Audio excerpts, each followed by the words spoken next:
He thought it was just another easy day in court, a simple lie, a confident story, and a judge who'd believe every word. The officer stood tall, describing a violent suspect who resisted arrest. But across the courtroom, the man he accused stayed silent, calm, almost too calm. Then the defense called a surprise witness, and the officer's smile faded. The doors opened, and in walked the truth itself, Special Agent Marcus Reed, FBI Internal Affairs. The courtroom froze. The liar in uniform was about to learn, when you lie under oath, justice listens quietly, then strikes loud. Before we dive in, make sure you hit like and subscribe because stories like this deserve to be heard. The courtroom goes silent as the prosecutor dims the lights and clicks play. On the big screen, body cam footage flickers to life. Rain on the pavement, streetlights glowing. You can hear the tension in every breath. The officer's voice comes through first, firm, commanding. "Sir, I said put your hands on the hood." And there he is, the man sitting quietly at the defense table, standing beside his car, hands visible, calm, respectful. "Officer, I'm cooperating," he says softly. "You asked for my license. It's in my..." He doesn't get to finish. The camera jolts, the officer's hands shove him hard against the car. Gasps ripple through the courtroom. "He resisted," the officer says from the witness stand, his tone steady. "Tried to reach for something. I reacted by protocol." The defense attorney pauses the footage. The silence stretches. "Reaching for something," she repeats slowly, "or reaching for his wallet, as he said." The officer smirks, leaning back. "Ma'am, I've been on the force 10 years. I know when someone's about to pull a weapon." The judge watches him closely, not convinced, but patient. Then the video continues. The taser fires. Marcus falls. He's on the ground, still saying, "I said I'm not resisting." The courtroom goes dead quiet. Even the jurors shift in their seats. The defense steps forward, voice low but sharp. "So you followed procedure? Is that what we're seeing here, Officer Daniels?"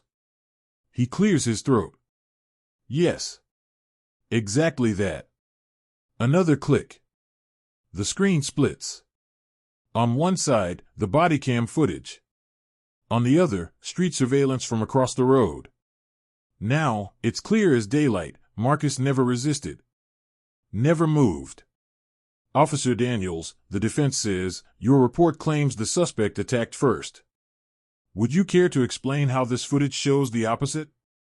The officer stiffens. "That's just the angle. Cameras can be misleading." A low murmur rolls through the crowd. The judge leans forward.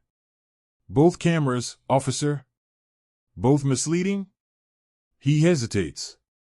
You can see the sweat forming just under his collar. "I did what I thought was right," he mutters. The defense attorney opens a folder. 5 other cases, officer. All dismissed for false statements. Still think you did what was right? This time, he doesn't answer. He just looks down. The arrogance is gone, replaced by something closer to fear. Then, quietly, the prosecutor steps up. "Your Honor," she says, before the defense continues, "we have one additional witness." The courtroom buzzes. Everyone turns as the heavy wooden doors open. Footsteps echo on the marble floor. A man in a dark suit walks in, tall, calm, the kind of calm that demands respect. The judge looks up. "Please state your name and position for the record." The man stops beside Marcus and looks straight at the officer. His voice is low, steady. "Special Agent Marcus Reed. FBI Internal Affairs." Silence. You could hear a pin drop. The officer's face drains of color. The lie, the smirk, the confidence, gone. He realizes now, the man he framed wasn't just a suspect. He was the truth, wearing a badge. And the truth had just walked into his courtroom. The moment hangs heavy. You can almost feel the air tighten inside that courtroom.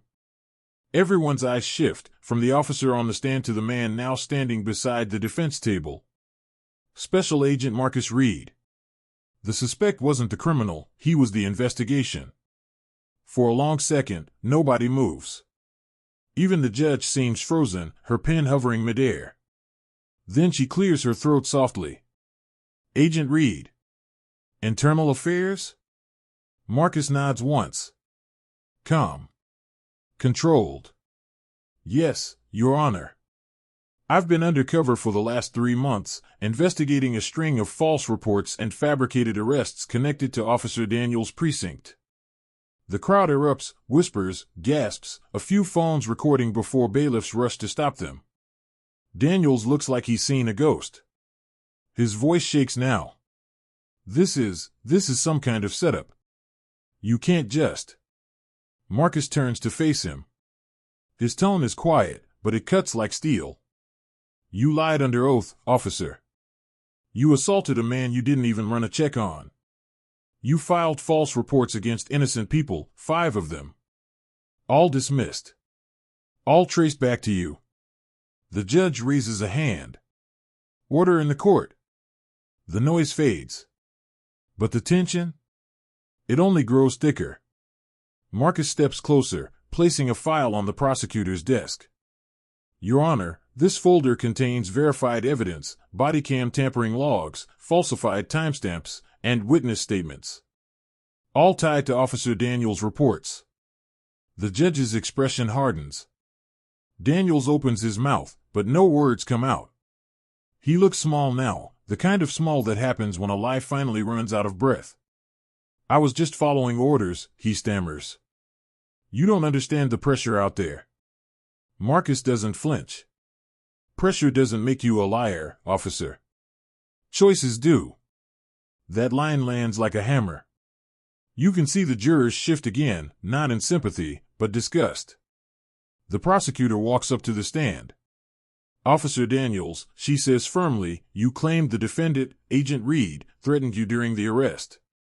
Did you know he was an FBI agent? Daniels swallows hard. No. Did you even check his ID? He didn't give me the chance. Marcus lets out a quiet breath, almost sad. I handed it to you before you grabbed me. The officer looks away. Your Honor, the prosecutor continues, we request immediate review of Officer Daniels' prior cases and suspension pending investigation. The judge nods slowly. Her tone is cold, decisive. Granted. The bailiff steps forward. For a moment, Daniels just sits there, frozen. The reality hits him like a wave. He's not leaving the courtroom as an officer today. Marcus watches him stand, not angry, not triumphant, just silent. The judge turns to Marcus. Agent Reed, I assume this investigation extends beyond this single officer? Marcus nods. Yes, ma'am. It runs deeper than one man. We've been tracking a pattern, falsified evidence, planted reports, wrongful arrests. Officer Daniels was just the loudest symptom. The judge leans back, her voice lower now. Then, Agent, I look forward to seeing the rest of your report. Daniels is escorted out. His footsteps echo down the hallway, the same hallway he once walked with pride. The camera lingers on Marcus.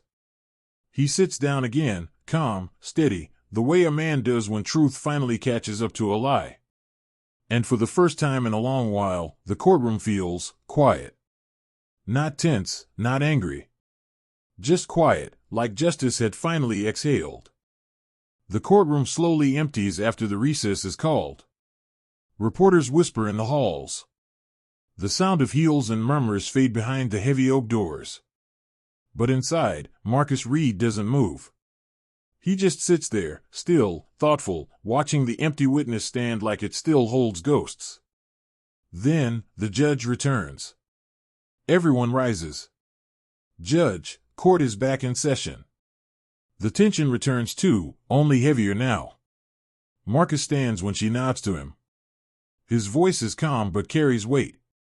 Your Honor, with permission, I'd like to present the full findings of my investigation. The judge gestures for him to proceed. Marcus walks to the center of the room, placing a thick, black folder on the table. The camera, in our mind's eye, follows his hands, slow, deliberate, as he opens it. This investigation began after multiple complaints were filed against Officer Daniels and 3 other members of his unit. Each complaint had been quietly dismissed, all citing lack of evidence. But what we found tells a different story. He clicks a small remote. The courtroom screen lights up again, this time showing a collage of reports, timestamps, and signatures. Each one bears Daniel's name. These officers were part of a small network, Marcus continues. They targeted mostly minorities, people without lawyers, without influence, people they assumed wouldn't fight back. The judge leans forward, her voice steady but sharp. And how far does this network reach, Agent Reed? Marcus looks up. All the way to their precinct supervisor. We've obtained proof that several officers were rewarded with overtime bonuses for arrests that were later proven false.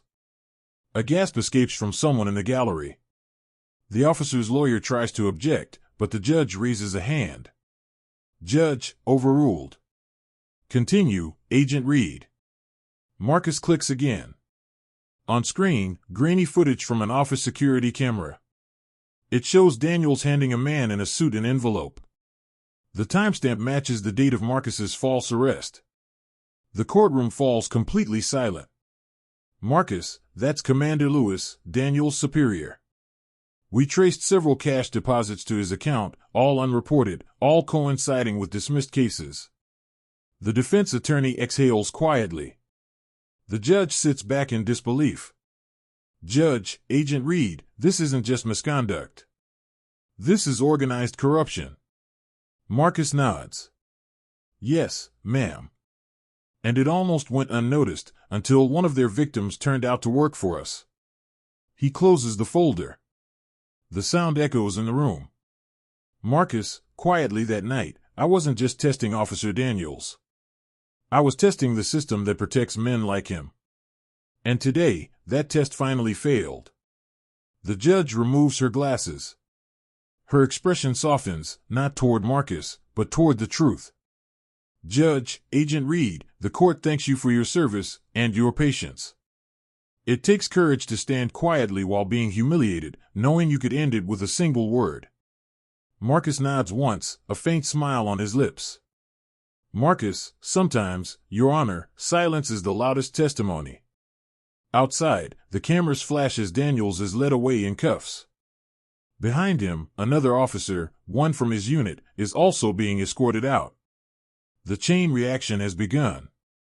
The prosecutor turns to Marcus. Prosecutor, you realize you just set off a storm, right? Marcus glances toward the courthouse doors, his tone calm, resolute. Marcus, good. Some storms are overdue. As he steps outside, the crowd parts, reporters shouting, cameras flashing, but he doesn't stop. He looks up at the sky, takes a slow breath, and walks straight into the chaos he created. Because for Marcus Reed, the mission isn't over. It's only just begun. It's late afternoon by the time Marcus steps out of the courthouse. The storm that had threatened all morning has finally broken, rain spilling across the steps like a cleansing wave. He doesn't use an umbrella. He just stands there, face lifted slightly, letting the rain wash the weight of the day away. The world outside feels quieter now, even with the sound of reporters shouting questions and car horns echoing down the street. For the first time in months, Marcus breathes freely. A familiar voice cuts through the noise. Prosecutor, off-screen Agent Reed. He turns. It's her, the prosecutor from the trial. She jogs down the steps, clutching a manila envelope close to her chest, her hair damp from the rain. Prosecutor, you really did it. That entire precinct's under review. Daniels, Lewis, and 3 others, all suspended pending federal charges. Marcus nods, his expression calm. Marcus, it's a start. She studies him for a moment, like she's trying to read the storm still lingering behind his eyes. Prosecutor, you could have blown your cover that night. Why didn't you? He looks out over the city, the sirens, the flashing lights, the people walking by unaware of the war fought in silence. Marcus, because justice isn't about ego. It's about patience. If I shouted the truth that night, only one liar would have fallen. But if I stayed quiet long enough, the whole system had to answer. She smiles softly. You sound like your father. Marcus doesn't reply, just a faint smirk, a glance upward. The rain mixes with something else in his eyes. Cut to a cemetery, simple, green, peaceful. Marcus stands beside a gravestone marked Samuel Reed, U.S. Marshal, Father, Protector of Truth. He sets a folded flag against the base, straightens it carefully, then kneels. Marcus, softly, it's done, Dad. One more lie exposed. One more name cleared. He pauses, fingers brushing over the engraved badge symbol. You were right, the badge doesn't make the man. The man makes the badge. He closes his eyes, the sound of rain fading into a single, deep breath. Then, a voice behind him. Tamika Williams, gentle, determined Agent Reed? Marcus stands, turning slowly. A young black woman stands there, holding a worn-out file folder. Her hands tremble slightly, but her eyes, steady. Strong. Marcus, can I help you, Ms. Tamika Williams. Tamika Williams. They took my brother 3 years ago. Said he attacked an officer. But the evidence, it never added up. Marcus studies her face, the same exhaustion he's seen too many times before.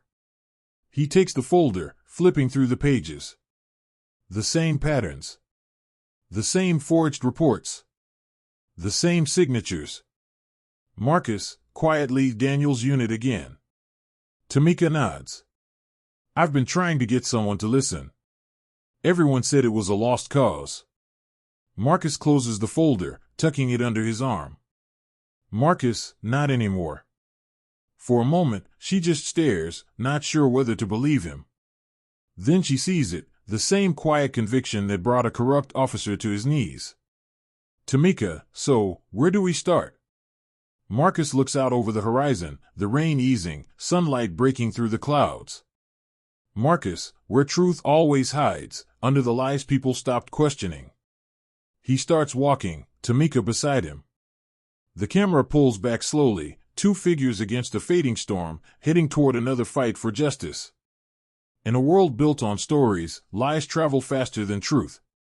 But truth never stops walking. And sometimes, it walks with a badge.